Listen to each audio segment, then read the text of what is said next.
ज्यावेळेस मॅचेस सुरू होणार होत्या महिला क्रिकेट संघाच्या, त्या अगोदर दर्शन आले होते आणि बाबांनी तुमचं एकंदरीत इच्छा जी आहे ती पूर्ण केली. आज परत एकदा आपण दर्शन घेतलं, आरती केली, काय आनंद आहे? मी नेहमीच येत असतो शिर्डीला. हो, मी जरूर वर्ल्ड कप सुरू व्हायच्या अगोदर मी इकडे आलेलो. आणखीन एक मागणं घातलेलं ते पूर्ण झालं म्हणून इथे डोकं ठेवायला आलो की आणि धन्यवाद बोलायला आलो की वर्ल्ड कपसारखी एवढी मोठी टुर्नामेंट, एवढी मोठं कार्य घडून आणलं हे साईबाबांच्याच कृपेने. जसं 1983मध्ये आपण वर्ल्ड कप घेतला आणि जो फिवर जो आहे क्रिकेटचा संपूर्ण देशभरामध्ये पसरला, त्यानंतर अनेक नवोदित खेळाडू यायला लागले. आता महिला क्रिकेटने ती खरं तर ते स्वप्न पूर्ण केलेलं आहे 50-52 वर्षाचं. काय वाटतं आता महिला उत्स्फूर्तपणे या क्रिकेट खेळण्यासाठी नवीन खेळाडू तयार होते?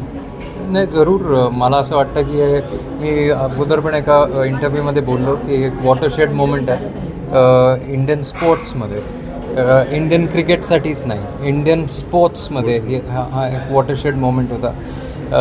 आणखीन अनेक महिला येतील स्पोर्ट्स खेळायला, फक्त क्रिकेटच नाही पण इतर स्पोर्ट्सही खेळायला बाहेर येतील. आणखीन ही अचीवमेंट फक्त ह्या टीमपुरती मर्यादित नाही आहे किंवा ह्या क्रिकेट फॅन्स पुरती मर्यादित नाही, तर ही जी आम्ही ट्रॉफी जिंकलो ती पूर्ण भारतीयांसाठी आहे, संपूर्ण भारतवासियांसाठी आहे.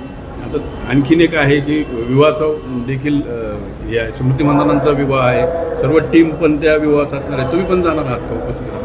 इथून तुम्ही सोडाल तर मी चाललो तिकडे. इकडनं शिर्डी ते सांगली आता माझं मी आज निघणार आहे, तर तिथेच चाललो.